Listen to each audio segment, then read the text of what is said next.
The morning on Nuri was cool and damp, the kind of morning that smelled of wet soil and the promise of a good harvest.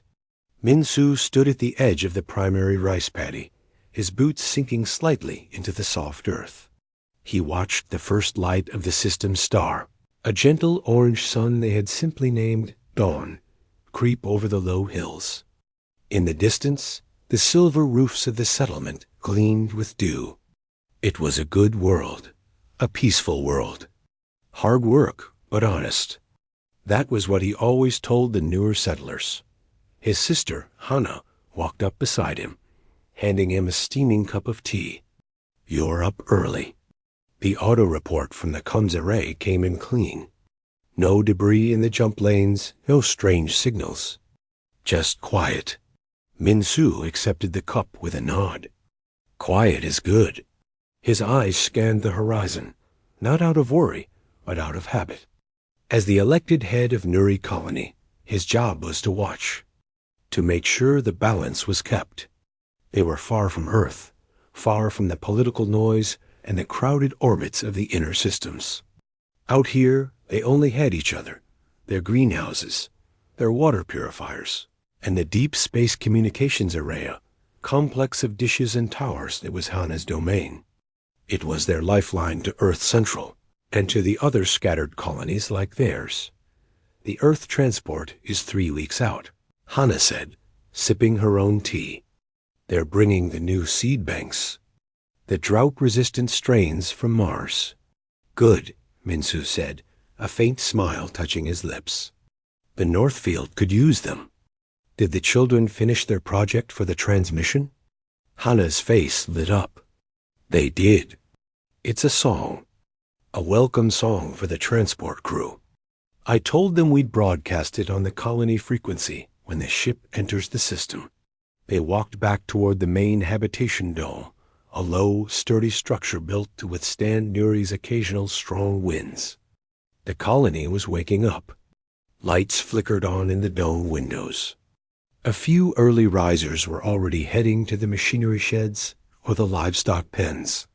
It was a community of 3,000 souls, a mix of Korean, Brazilian, Nigerian, and a dozen other ethnicities, all united by a desire for space, for room to breathe and grow.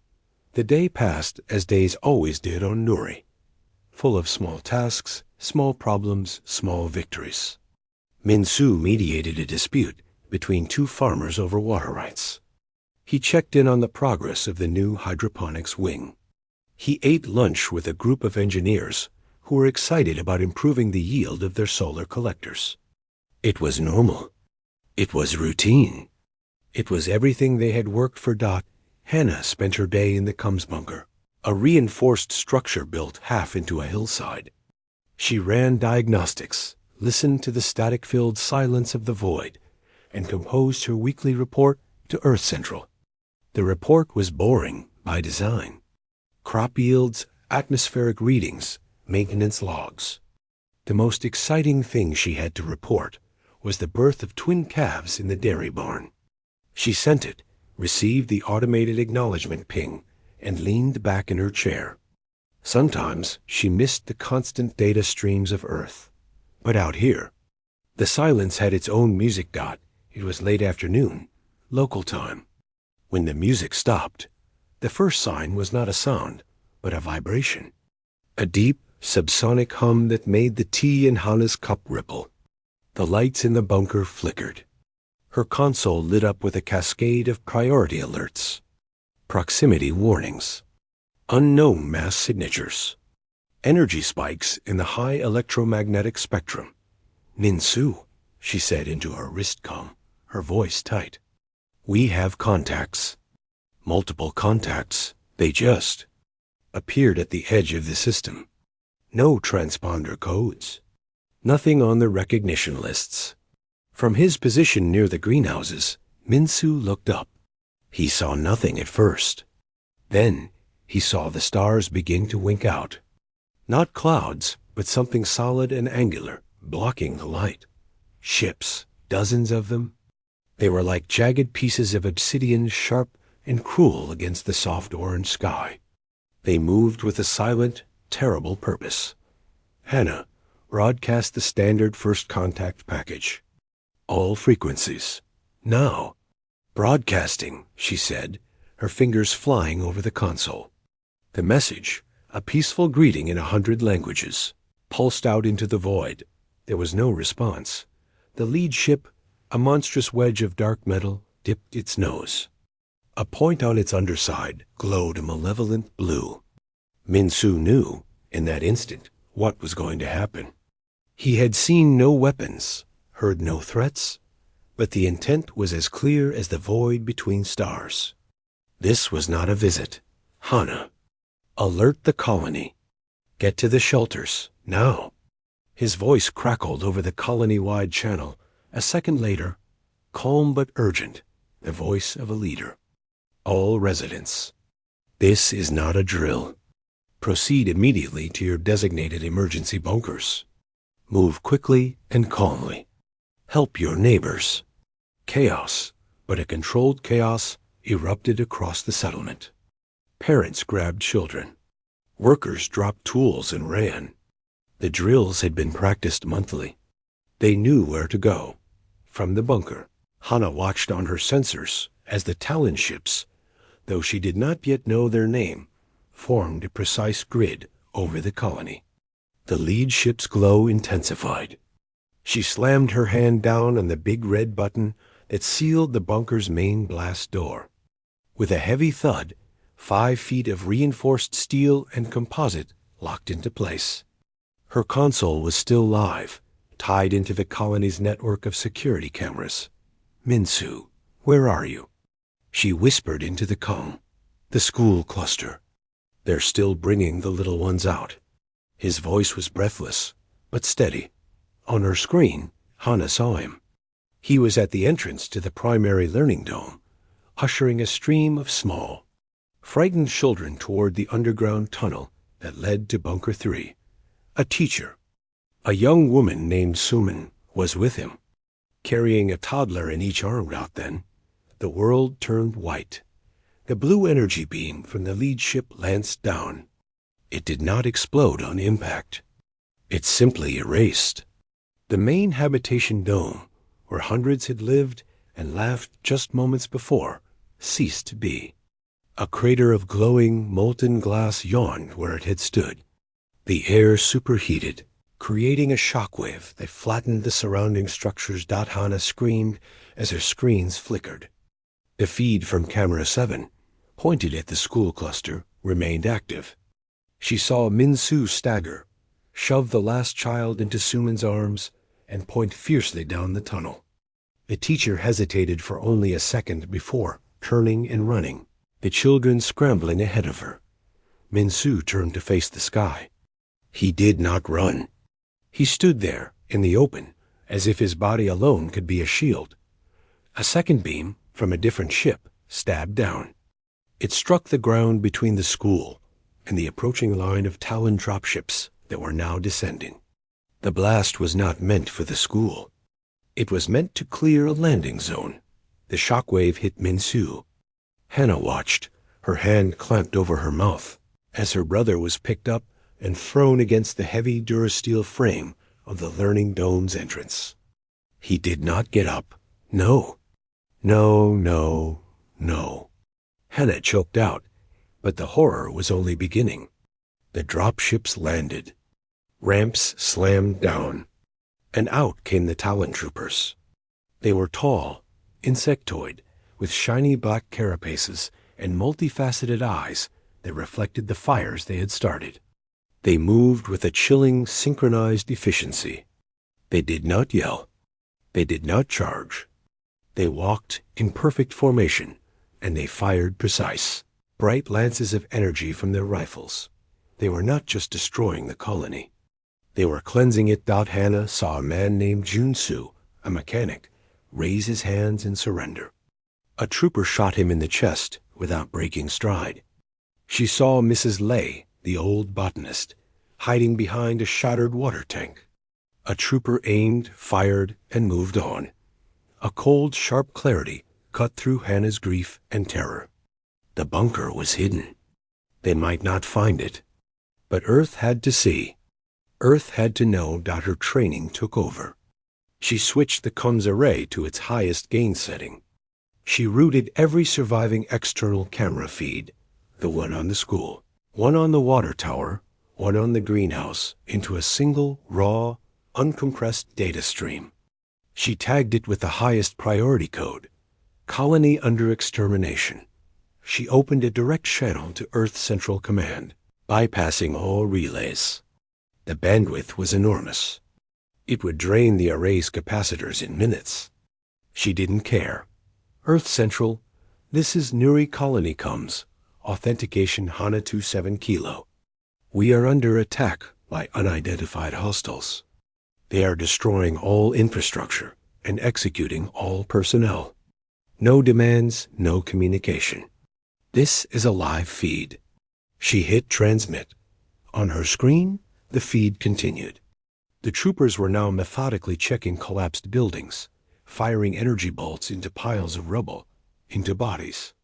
One of them approached the entrance to the school tunnel. Min-Su's body lay crumpled nearby. The trooper nudged Min-Su with its boot, then aimed its rifle down at his head. Hannah forced herself to watch. She forced the camera to watch. She made Earth's eyes her eyes. The energy bolt flashed out. The feed from camera 7 died. Hannah sobbed, a raw, tearing sound in the silent bunker. But her hands kept working. She switched to the water tower camera. It showed a panoramic view of the hellscape. Fires, smoke, the relentless, marching lines of black troopers. The dark ships hanging in the sky like vultures. Then, a new alert flashed on her console. It was not from Nuri. It was a frantic, fragmentary burst transmission, screaming across the subspace channels from New Sapporo, from Pixis Haven, from Santa Marta. A dozen colony names, all flashing red, all with the same screaming subtext. Under attack. They weren't just hitting Nuri. They were hitting everyone. Every human colo. The void that followed the silence on Nuri was not empty.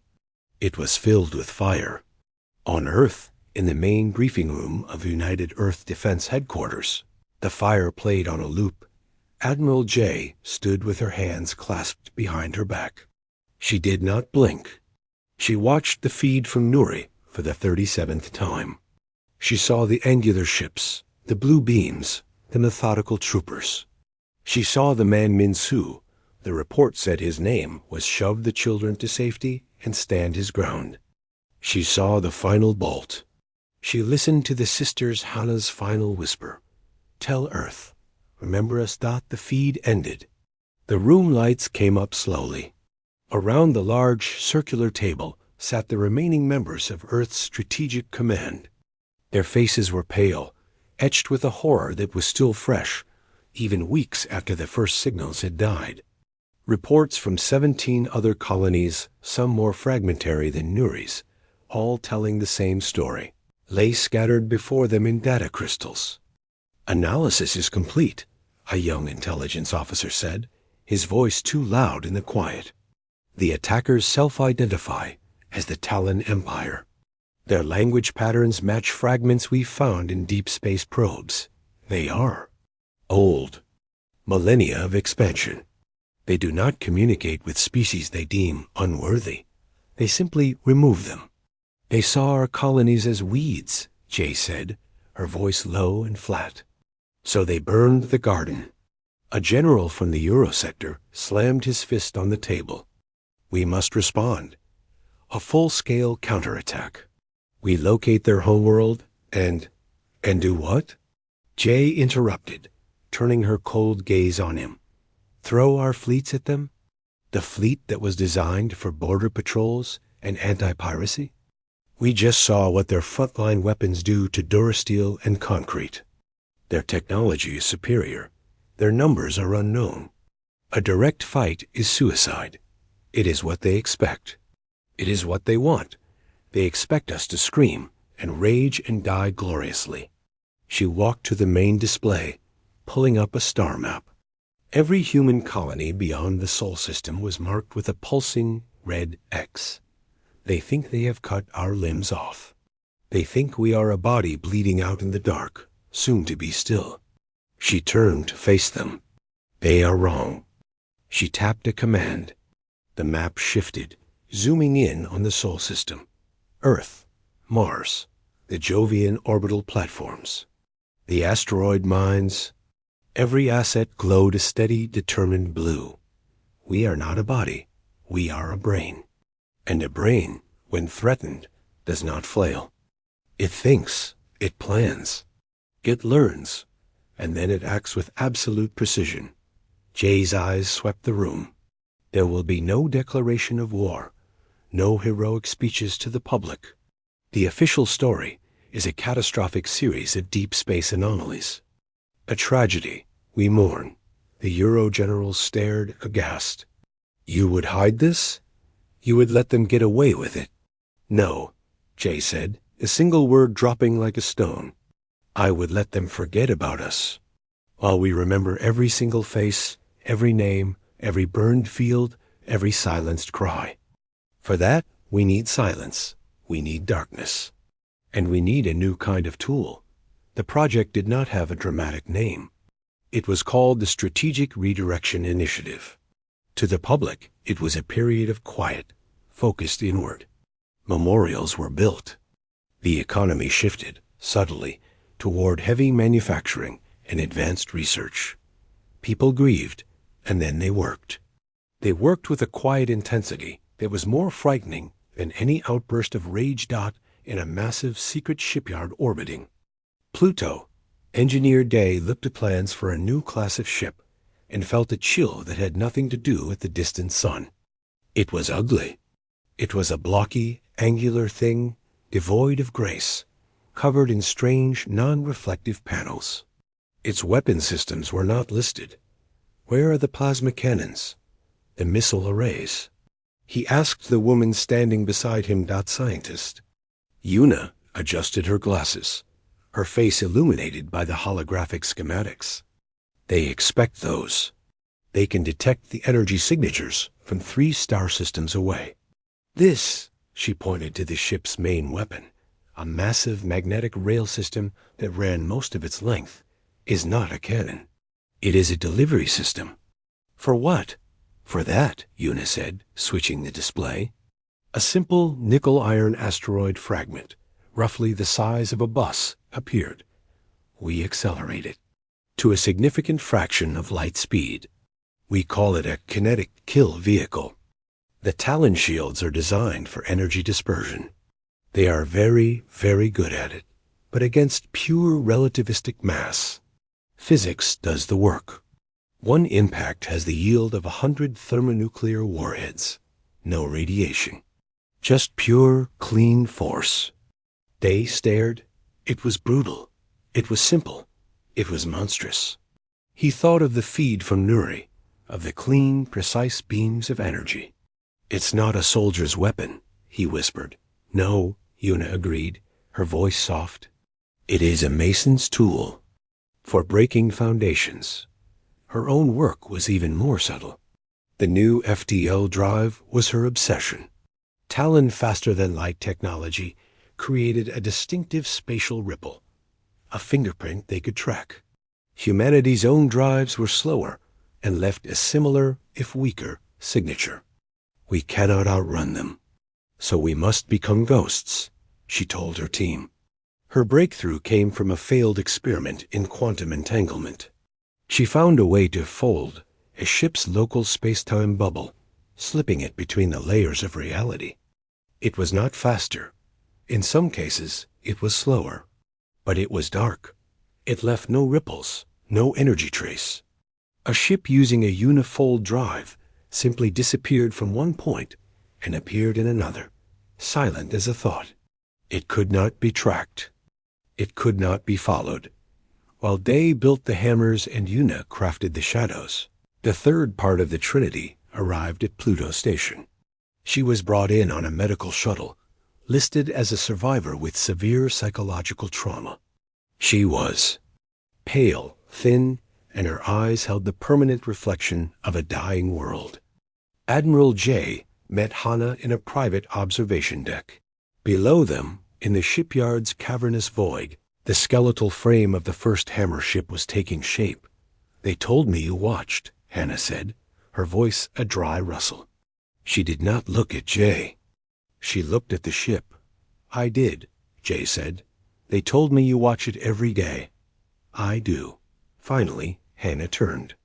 The grief in her eyes had been compressed, under immense pressure, into something diamond-hard and sharp. "Why?" "To remember what we are fighting for, and what we are fighting against. I need your memory, Hannah, not of the pain. I need your memory of their patterns, the way their troopers moved, the formation of their ships, the timing of their strikes. You are the only one who saw it from the ground and survived. You are our witness. Will you help me burn their memory into the minds of every officer, every pilot, every gunner in this new fleet?" Hannah looked back at the growing ship. She thought of Minzu standing in the open, making himself a target to buy seconds for others. She thought of the children's song, never broadcast. She gave a single, slow nod. Yes. Years passed. 5, 7, 10. On Earth, life moved on. New generations were born who knew the great tragedy only as history. The Talon Empire, having cleansed its frontier of the human nuisance, turned its attention elsewhere.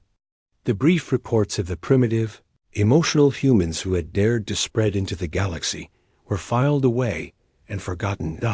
In the dark beyond Pluto, they were not forgotten. A new fleet floated in the silent dockyards. The Hammer-class siege vessels, like blunt instruments of fate. The Sickle-class drone carriers, swarms of sleek, automated killers housed in their bays.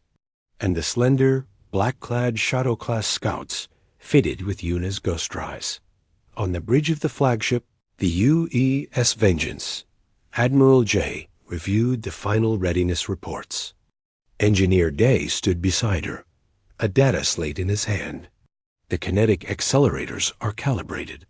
The targeting algorithms, based on Hana's observational data, have a 99.8% predictive accuracy for Talon civilian infrastructure layouts. Yuna joined them, her work done. The fold drives are live. The Talon sensor net is comprehensive, but it has blind spots. We have mapped them all. They will not see us coming. The door to the bridge slid open.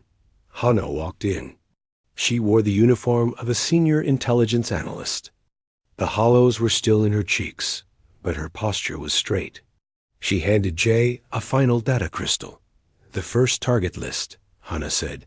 "Not military. Not their fleet. Holvar, a primary Talon agricultural and manufacturing hub. It feeds their frontier armies. It builds their consumer goods. It is a pillar of their comfort." Jay took the crystal. She looked at the faces of her 3 key architects, the builder, the scientist, and the witness. There was no excitement on the bridge. No thirst for glory. Only a cold, patient certainty. "They thought they were burning weeds," Jay said, inserting the crystal. A hologram of the Talon hub world, Kolvar, spun before them, looking peaceful and unaware. They were wrong. They were pruning a tree. And now the axe has finished growing. She turned to the comms officer. "Signal to all ships. Prepare for silent fold. Destination: Kolvar perimeter. No broadcasts. No transmissions. We are ghosts going to work." Throughout the fleet, lights dimmed as the strange new engines powered up. Space around the ships seemed to wrinkle, then smooth out. One by one, the vessels vanished. Not with a flash or a roar, but with a whisper. The long, quiet forge of Earth had cooled. What it had shaped was now moving in the darkness, sharp, hard, and utterly final. The memory of fire was about to become a promise. Kolvar was a jewel of the Talon Empire. Its twin moons, silvery and serene, cast a gentle light over continents of cultivated fungus fields and geometric cities that gleamed with orderly beauty. The Talon who lived there were not warriors. They were administrators, engineers, and farmers. They took pride in their efficiency, in the steady flow of food and goods that powered the Empire's frontier expansions. The concept of threat was an abstract one, discussed in historical texts about lesser species. Their orbital sensors watched the predictable lanes of commerce, their powerful scanners sweeping for the familiar energy signatures of Talon drives or the crude ripples of known, primitive FTL systems. Peace was a fact. It was the weather of their existence, docked in the silent dark between the moons. Space rippled. Not a violent tear, but a subtle puckering, like the surface of a pond, disturbed by something rising from the depths. One by one, blocky, angular shapes emerged. They were the color of old stone, reflecting nothing. They gave off no heat signature, no energy spike, no drive trail. To the Talon sensors, they were ghosts. They were not there. On the bridge of the UE's Vengeance, Admiral J watched the feed from the lead Shadow Scout. The Talon hub world hung in the view screen, unsuspecting. The data stream beside it showed the complete lack of alert status in the Talon defense grid. Yuna's fold drive had worked perfectly. Hammer 1, Hammer 2. Take position, Jay said, her voice calm. On her tactical screen, 2 of the massive blunt-nosed ships slid forward. Their great magnetic rails, running along their spines, began to hum with a power that was swallowed by their own dampening fields. On Hammer 1, Engineer Day monitored the power flow. His hands were steady on the console. He was not a soldier. He was a builder. Today, he would unbuild. The target was not a city or a military base. The target was the smaller of the 2 moons. A rocky body designated Kolvar Bihana's analysis, cross-referenced with stolen Talon geological surveys, had confirmed it. The moon was structurally unstable, a collection of loose aggregate held together by weak gravity. Kinetic projectile loaded, a crewman reported. Composition, nickel iron. Mass, 800 metric tons. Targeting solution locked, said another. Trajectory will initiate fragmentation on impact with the moon's Lagrange point with its twin. Day took a final look at the calculations. It was not about destroying the moon. It was about using it. All systems confirm. Hammer 1 is ready. On the Vengeance, Hana stood beside Jay. She watched the peaceful world below. She did not see beauty. She saw Nuri's fields. She saw the geometry of cities and imagined the geometry of troop formations. She saw the 2 moons and remembered the 2 dark ships that had first appeared over her home. Her jaw was tight, her hands clenched behind her back. Jay did not give a grand speech. She looked at Hana, then at the screen. Execute. The word was quiet. Aboard Hammer 1, they pressed the ignition control. There was no brilliant laser, no volley of missiles. From the front of the great ship, a single, dark slug was ejected. For a second, it seemed to hang in space. Then, the magnetic rails along the ship's length flared with contained energy, invisible to the naked eye, but terrifying in scope. The slug vanished. It was accelerated to a velocity that defied reason, a significant fraction of the speed of light got to the Talon on Kolvar. The first sign was a new star. A brief, intense point of light flared between the 2 moons. It was the kinetic projectile, converting its impossible speed into light and heat as it struck a large asteroid in the targeted Lagrange point.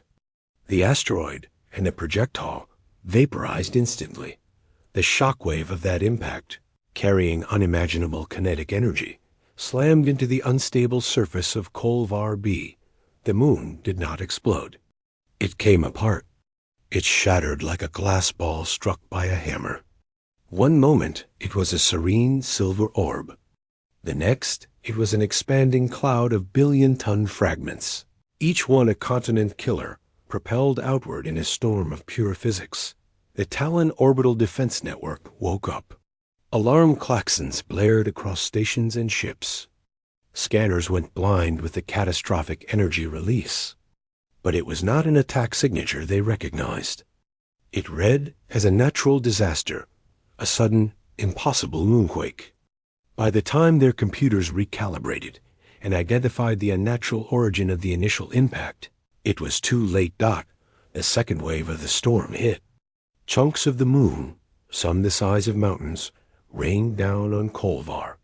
They did not need warheads. Their speed was their payload. They struck the planet's atmosphere, turning the sky into a hellish canvas of fire. They struck the surface. The geological shock waves alone flattened the fungus fields for 1,000 miles. The gleaming cities vanished under plumes of dust and molten rock. The very atmosphere began to burn. Then, as the Talon world screamed, the sickle ships moved in. While the hammer blow had been massive and blunt, the sickle strike was surgical. From their hidden positions, they released swarms of automated drones. These were small, fast, and piloted by aggressive AI. They streamed toward the orbital infrastructure, the docks, the shipyards, the communication relays, the power stations that beamed energy down to the planet. The Talon had point defense guns. They opened up, filling space with glowing latticeworks of plasma. They killed many drones. But for every one destroyed, 10 more veered in. They were not trying to survive. They were trying to accomplish one task. A drone would latch onto a power relay node and detonate. Another would slam into the engine of a half-built Talon cruiser. Another would burrow into a sensor array before exploding. The Talon military response was chaos. Patrol vessels scrambled, but they were blind. Their sensors were jammed by debris and the frantic, screaming transmissions from the planet below. They fired at shadows, at chunks of moon rock, at the fading heat signatures of drones that were already dead. They could not find a foe to fight. A Talon heavy cruiser, the pride of Kolvar, managed to get its main batteries online. Its commander, a veteran of 3 frontier cleansings, roared orders to target the largest unidentified signature Hammer 1. As the cruiser turned, a single, slender Shadow-class ship, silent and unseen, drifted behind it. It did not fire a weapon. It released a data spike, a tiny projectile containing a vicious logic virus designed by Una. The spike pierced the cruiser's external data port, a maintenance hatch that was supposed to be secure. On the cruiser's bridge, the main view screen flickered. For a second, the image of the dying planet was replaced by a grainy, shaky video. It showed Talon troopers marching through a burning human settlement. It showed a man standing before children, then falling. The audio was a raw, human whisper. They are killing everyone. Then, every system on the cruiser, weapons, drives, life support shut down. The great ship went dark and dead, floating helplessly in the storm of its own world's destruction. The entire engagement lasted 27 minutes. On the bridge of the Vengeance, the crew worked in silence. Reports came in. Primary target zone eradicated. Orbital infrastructure neutralized. Talon fleet response is incoherent and ineffective. Jay watched the main screen. It showed Kolvar now. The once green world was a smoldering brown ball, shrouded in dust. Its twin moons were now one. "Recall all drones," Jay said. "Prepare for silent fold. Next target, relay station, Gamma 7. As the orders were carried out, Hannah finally spoke. Her voice was thin, strained. "They are screaming." Jay nodded. "Yes, they screamed on Nuri too," Hannah said. No one heard. Jay turned to her. "We heard. And now they are hearing us." This was not a battle, Hannah. It was a translation. "We are translating the screams from Nuri into a language their empire can finally understand." The Talon Empire did understand, but too slowly. Before the final distress calls from Kolvar had even finished echoing across subspace, similar reports began to trickle in from the fringes. A mining outpost at Beta 12 was shattered by a sudden asteroid strike from a rogue belt that had never been rogue before. A key fueling station at the Lyra Nexus was consumed by a chain reaction of reactor failures, sparked by a swarm of mysterious debris. Each event was a catastrophe. Each seemed like a freak accident, a terrible twist of cosmic fate. But in the high command citadels of the Talon homeworld, a cold dread began to take root. The patterns, when viewed together, were not natural. They were systemic. Something was not attacking their empire. Something was disassembling it, pillar by pillar, world by world. And they could not see the hand that held the hammer. On the Vengeance, now light years away in another patch of silent dark, Jay reviewed the next target packet. The quiet, patient work of Earth continued. The harvest of memory had begun, and the fields of the Talon Empire were ripe. The Talon Empire was no longer merely at war. It was in the grip of a plague of silence and shattering. For 2 standard cycles, their civilization had been hemorrhaging from a wound they could not locate. Kolvar was a smoldering tomb. 7 other vital systems, agricultural hubs, shipyard clusters, communication nexuses had followed, each dying in a unique and terrifying catastrophe. The official bulletin spoke of a galactic instability event, a conspiracy of unfortunate natural disasters. But in the streets of the core worlds and in the hushed corridors of power, a different word was whispered. Ghosts, the Talon Grand Armada. The glittering spear of conquest was frustrated to the point of madness. Admiral Corallin, a commander whose carapace was adorned with medals from a dozen cleansings, paced the bridge of his flagship, the Star Reaper. His tactical displays were a mess of red casualty reports and yellow unknown cause designations. They do not fight. He hissed, his mandibles clicking in anger. They slither. They sabotage. They turn our own heavens against us. Find me a ship. Find me a fleet to crush. His sensors officer trembled. Admiral, we have a new signature. A small cluster of vessels emerging from fold space at the edge of the Zeta Doran system. Their energy profile is primitive human. It is the first clear signature we have seen since the attacks began. Corellin's multifaceted eyes glinted. Finally, the vermin had grown bold or desperate. All ships converge on Zeta Doran. Maximum speed. Today, we tear the ghosts from the void and make them bleed. The word spread through the Talon fleet like a current of fire. The enemy was showing itself. Every warship within 10 jump lanes turned its nose toward Zeta Doran, hungry for vengeance. In the Zeta Doran system, Captain Jun stood on the bridge of the UE's Vengeance. It was not the real Vengeance. It was an older model cruiser, retrofitted to mimic its flagship signature. Around him floated 6 other vessels, equally outdated. Their drives were tuned to run hot and loud, spilling energy signatures across the spectrum like a beacon. They're taking the bait, his comms officer said. The Talon Armada is massing, reading over 300 major combat vessels shifting course toward our position. Jun allowed himself a small, grim smile. He was a decoy. His job was to be tempting, and then to run. To make it look like a desperate, failed raid. To pull every Talon warship in this sector of the galaxy into a chase. He looked at the young faces of his crew. They knew the odds if the Talon caught them, before they could jump. Stand by on the emergency fold drives, he said. On my mark, we run like hell, and we lead them on a merry dance through the void, while the glittering might of the Talon Empire raced toward the decoy. The real U's Vengeance and the silent bulk of the Earth fleet emerged from their ghost fold, not at a fringe world, but at the very heart of the beast The Talon homeworld hung in space, a magnificent marble of deep blues and purples, veined with the glittering lights of cities that had never known darkness. Its orbital space was a breathtaking tapestry of docks, gardens, defense platforms, and artistic spires that reached toward the stars' monuments to millennia of dominance.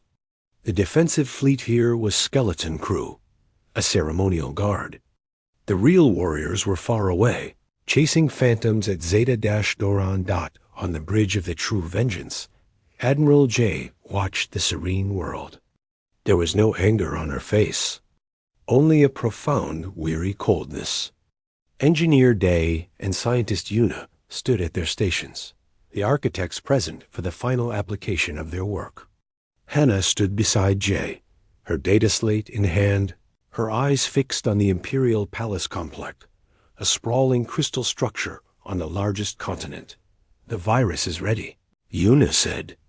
Her voice was quiet. Her creation would not kill a single being directly.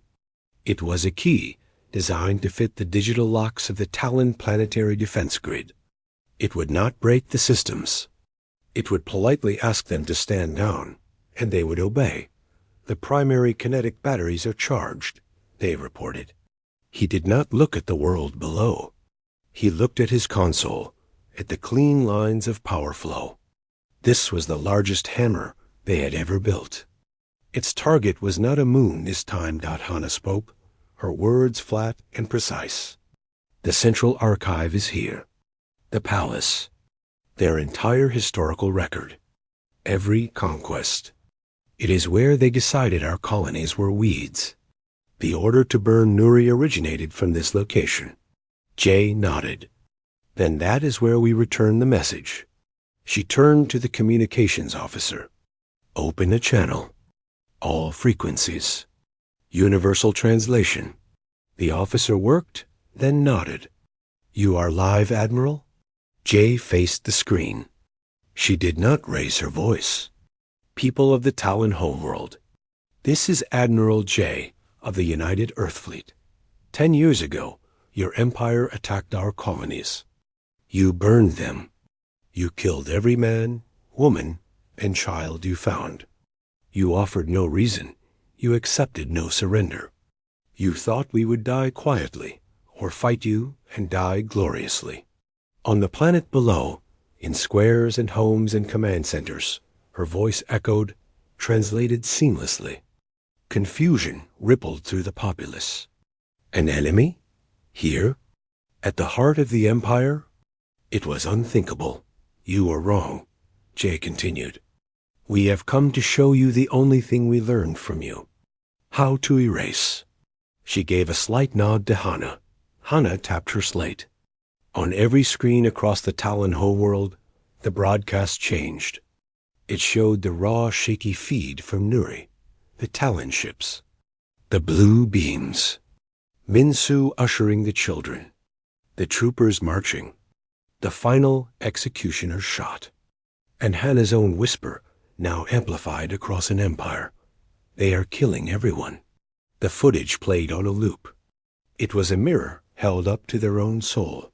"That was one colony," Jay's voice returned over the haunting footage. "You burned 17. This is not a war for territory. This is a settlement of a debt." She turned to Una. "Now." Una initiated the data spike. A silent digital wave swept through the Talon homeworld's network. The grand orbital defense platforms, their weapons charged and seeking a target, suddenly powered down. Their status lights winked from angry red to calm, unresponsive blue. The shield generators over the Imperial Palace flickered and died. The planetary sensor net went blind. Panic, pure and primal, erupted on the world below. For the first time in millennia, the Talon homeworld was naked. J looked at Day. For Nuri, for all of them. Engineer Day took a deep breath. His finger hovered over the firing control.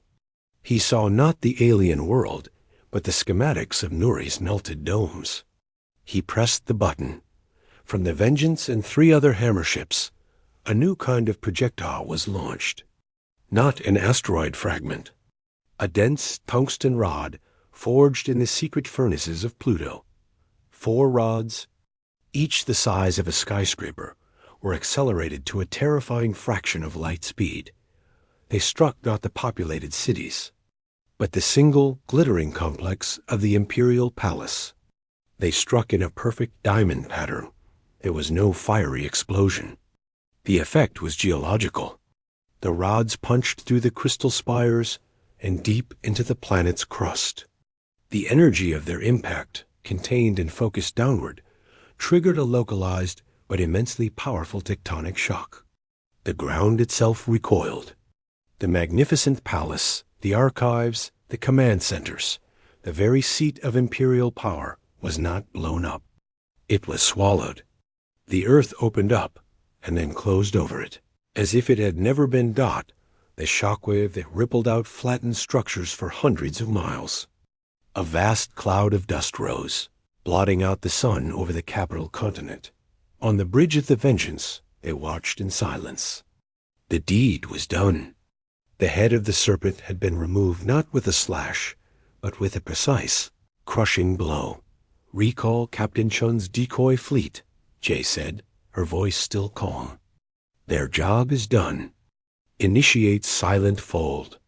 Set course for the rally point." As the fleet began its ghostly retreat, the Talon homeworld descended into chaos. The ruling caste was gone. The military was leaderless and light years away. The people had seen their own sin broadcast from the heavens, and then felt the heavens fall upon them. The empire, built on conquest and certainty, had been built on a lie, the lie of its own invincibility. That lie was now buried under a continent of rubble, far away. Admiral Coron and the Grand Armada finally cornered the decoy fleet at Zeta Doran, only to watch the old human ships vanish into a fold signature that was gone before they could lock weapons. At that moment, the frantic, screaming broadcasts from the homeworld began to flood their channels. The news of the decapitation strike hit them like a physical blow. The Armada didn't just lose its enemy. It lost its purpose, its heart, its reason for being. The chase was over. The Empire was no more. All that remained was the screaming and the dust and the ghosts who had already departed. The silence after the storm was not the silence of peace. It was the quiet of a house after a great sickness has passed. The Talon Empire did not end with a final glorious battle. It unraveled. With the homeworld's leadership and history buried, with its supply lines severed, and its outposts shattered, the remaining Talon worlds fell into a dark age of hunger, confusion, and civil war. The grand, unified species fractured into 100 squabbling factions, fighting over the scraps of their collapsed civilization. The galaxy, which had known their dominance for millennia, watched in stunned silence. They watched the hunters become the hunted, and then become nothing at all. On Earth, there were no grand victory parades. No statues were raised of Admiral J or Captain Jun. The official record was a dry, bureaucratic summary. The galactic instability event had subsided. The threat to human colonies was neutralized. The strategic redirection initiative was concluded. The secret shipyards around Pluto were dismantled. The Hammer-class ships, their purpose fulfilled, were quietly decommissioned and broken down into raw materials. Their technology was archived under the strictest possible security, a dark heirloom to be passed down only if ever needed again. For the architects of the response, there was no homecoming to cheers. They returned to a world that had, by design, moved on. They were ghosts in a different sense now. Admiral J retired from service. She moved to a small coastal village in Chile, where she took up the painstaking craft of repairing fishing nets. Her hands, which had commanded a fleet that erased an empire, now worked with knots and twine. She never spoke of Nuri, or Kolvar, or the Talon homeworld. The local fishermen knew her as a quiet woman with tired eyes who liked to watch the horizon. She found a strange solace in the repetitive mending work. It was the opposite of what she had done. Engineer Day returned to academia. He taught theoretical physics at a university in Seoul. His lectures were brilliant, but he never published another paper on applied kinetics. He devoted his research to clean energy, to ways of tapping zero-point energy for peaceful power generation. His students found him kind but distant, as if part of him was always calculating trajectories in some far-off corner of his mind. Scientist, Yuna disappeared from public life entirely. She was given a laboratory on a remote orbital station, dedicated to pure, abstract mathematics. She was never asked to build another weapon, another virus. She was asked to explore the foundations of reality, to map the beautiful, useless complexity of numbers. It was, in its way, a form of penance and a form of healing. And Hana went back to Nuri. The Earth transport that arrived was not a warship. It was a reclamation vessel, carrying engineers, ecologists, and a small group of survivors and descendants. The world was a scar. The fields were glassy plains. The habitation domes were skeletal ruins. The air still carried a faint, acrid tang. Hana stood in the spot where the main dome had been. The crater was now filled with hardy, genetically modified earthgrass, a first step toward rebuilding the soil. She held a simple ceramic pot in her hands. Inside was a seedling from Earth, a Korean fir, chosen for its resilience. She walked to a designated plot of land near where the old Cums bunker had been. The bunker was sealed now, a tomb and a monument. With a small trowel, she dug into the dark, new soil. She carefully lifted the seedling from its pot, placed its roots in the earth, and patted the soil firm around it. She poured a little water from a canteen at its base. She did not cry. The tears had been burned out of her long ago. Instead, she sat back on her heels and simply looked at the fragile green thing she had planted. It was so small against the vast, wounded landscape. A young man, one of the new colonists, approached her nervously. He couldn't have been more than 20. "Ma'am, the preliminary scans are complete. The soil regeneration is ahead of schedule. We think we can have the first food crops in 2 years." Hana looked up at him. He was full of the nervous hope she and Minsu had once carried. "That is good," she said, her voice softer than it had been in years. "Is it true?" The young man blurted out, then looked ashamed.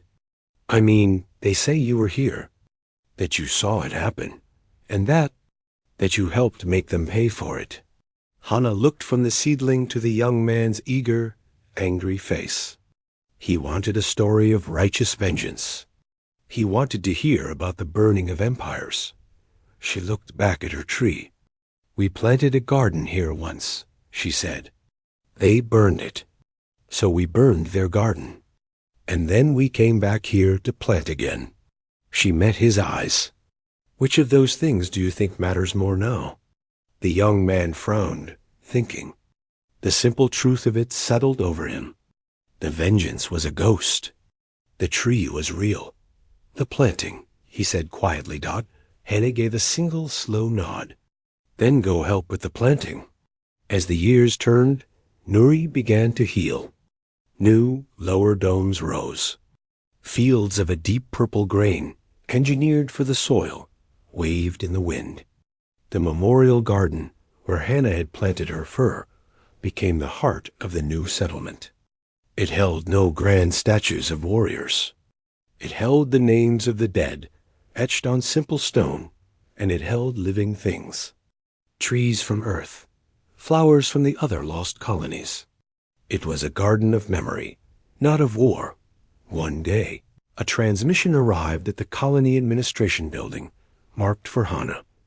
It was a tight-beam, secure communication. She opened it in her small office. 3 faces appeared on the screen. Jay, sitting on a porch with a net in her lap, the ocean behind her. They, in a university office cluttered with books. Una, in her orbital lab, a galaxy of equations floating behind her. They looked older. The hard edges of their grief and fury had softened, worn down by time and the quiet work of living. The final council report has been sealed, Jay said without preamble. Our work is officially forgotten. It exists only in 4 places now. With us, the principles are safe, Una added. The knowledge of how to build the tools is locked away. We hope the key is never needed. Day smiled a little. I hear Nuri is green again. It is, Anna said, her voice warm for the first time. We have an orchard. The apples are almost ripe. A comfortable silence fell between them, the silence of old soldiers who no longer need to speak of the war. They had shared a burden no one else could fully understand. They had done a terrible, necessary thing, and then they had walked away from it, back into the light. What do we tell them? Hannah asked finally, looking at each of them in turn. The next generations. When they ask what happened out here, Jay looked out at the ocean. We tell them we are gardeners. That sometimes, to protect a garden, you must cut away a poison. But that the cutting is not the purpose. The purpose is always the garden. The call ended. Hannah walked out of the administration building and into the afternoon sun of Nuri. She walked to the memorial garden. Her fir tree was no longer a seedling. It was taller than she was, strong and green. Children from the colony were playing nearby, their laughter mixing with the sound of the wind in the leaves. She touched the bark of the tree, her fingers tracing its rough growth. She looked up at the sky, clear and blue, holding no shadows. The galaxy was vast, and it held many terrors. But here, on this once scorched earth, there was a tree, and there was laughter. They had erased an empire from existence. But this fragile, stubborn, growing thing was what they had saved. It was enough.